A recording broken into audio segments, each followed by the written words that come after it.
Hello, hello, hello. I hope everybody is doing great. I am enjoying being outside today, and you can hear the birds in the background. I wanted to talk about how to choose a setting for your story. There's a bunch of different ways you can go about it, but there are 5 top things that I think are really important to think about as you're at least either writing your rough draft or you are still kind of brainstorming the story idea. Setting is something that is, you have setting from page 1 all the way through to the end. So it's a major element. And a lot of times we don't really think our setting through enough when we're writing our draft. And then we get to start revising and we realize that, wow, it's inconsistent, or it's not really believable, or it's not really holding, it doesn't really make a lot of sense, and maybe the reader isn't quite grounded in time or space. So when you have problems with setting like that, it requires a big rewrite. So something to help you kind of avoid all of that rewriting is to think of these, to kind of address these 5 things ahead of time. That doesn't mean that you won't have any rewriting to do, but it will, kind of cut down on the amount of edits that you have to do. So the first thing that you want to be thinking about is how many settings are you using and how specific are you going to get? Remember that setting has a really broad scope. It can be as small as a room, and it can be as large as a planet and everything in between. And that's just place. That doesn't even include time. So time obviously is going to have its own factors that you have to consider.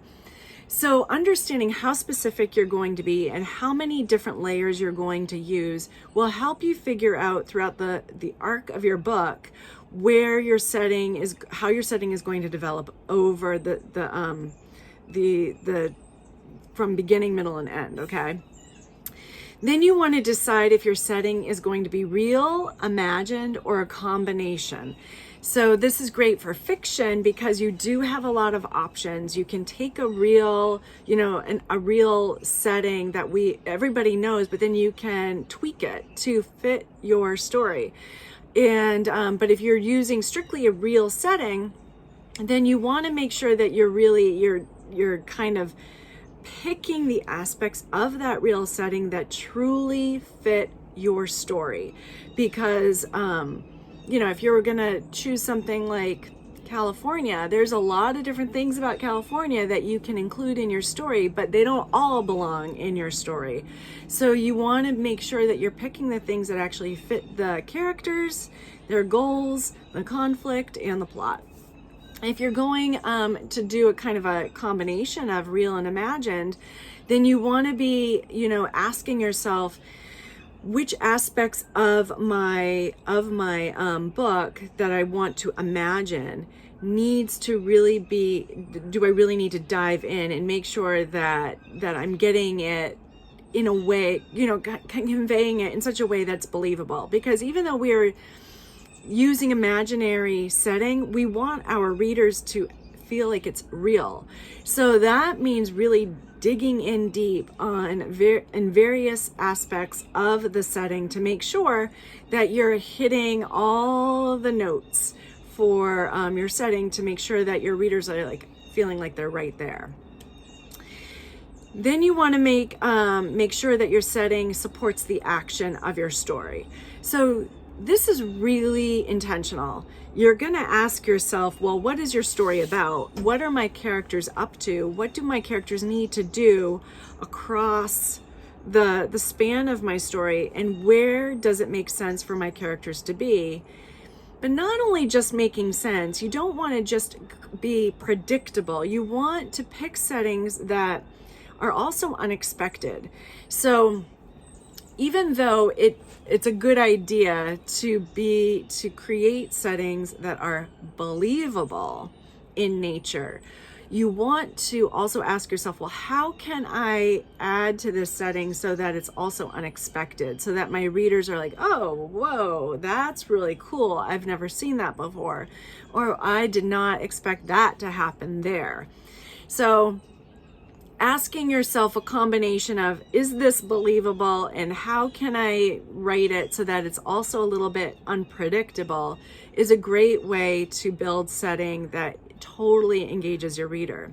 Along those same lines, you want to pick a setting that supports your character's actions and development. So in a prior video, I talked about this, how setting is an expression of your character and his or her development. And this is true for your point of view character, but it's also kind of true of any of your major characters in the any development that they're going through. Your setting is going to express where they're at emotionally. And so the setting, that means the setting is going to evolve over time, just like your characters evolve over time. It's going to develop. So how does your setting show up in chapter 1 versus the final chapter of your book? And how did it grow? Does it make sense that it changed in the ways that it changed?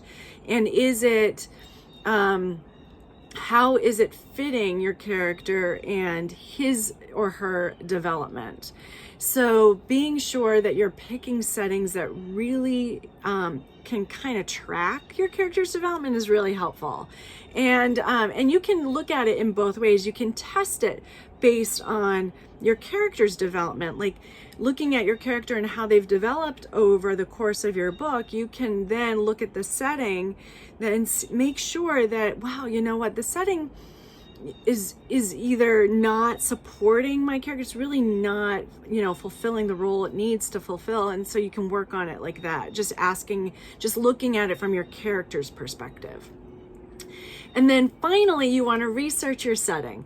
So I always offer this as kind of a tip for anyone who's new to figuring out how to balance research and writing, because research has a life of its own. And it's very easy to not write and tell yourself, well, I got to do some research. I know that sometimes research can be a lot of fun, and it's useful, right? And we need to do the research in order to write a believable story. However, it's also an escape mechanism.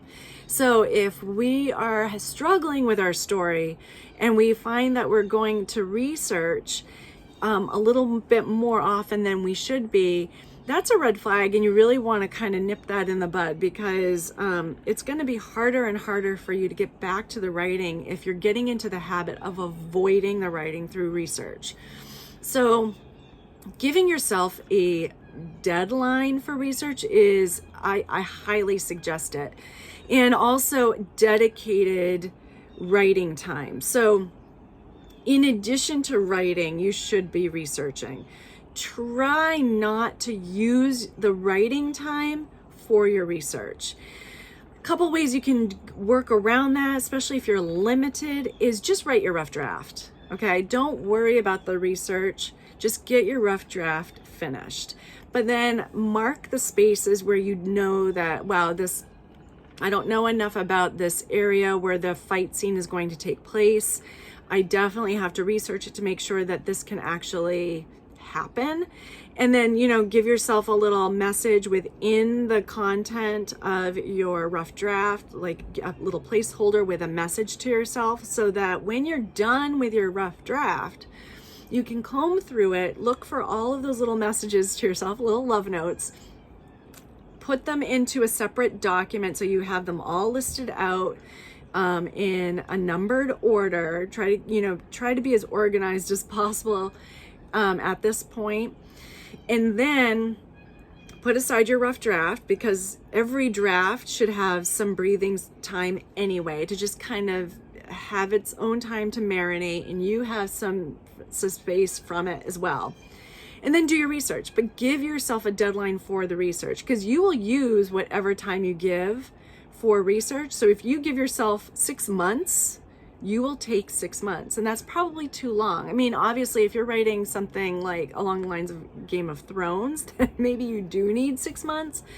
But be as honest with yourself as you can, but also give yourself a little bit of a challenge. If you make it too easy, then things won't really, you won't push yourself enough. I find that tends to happen. So, give yourself a month, 2 months.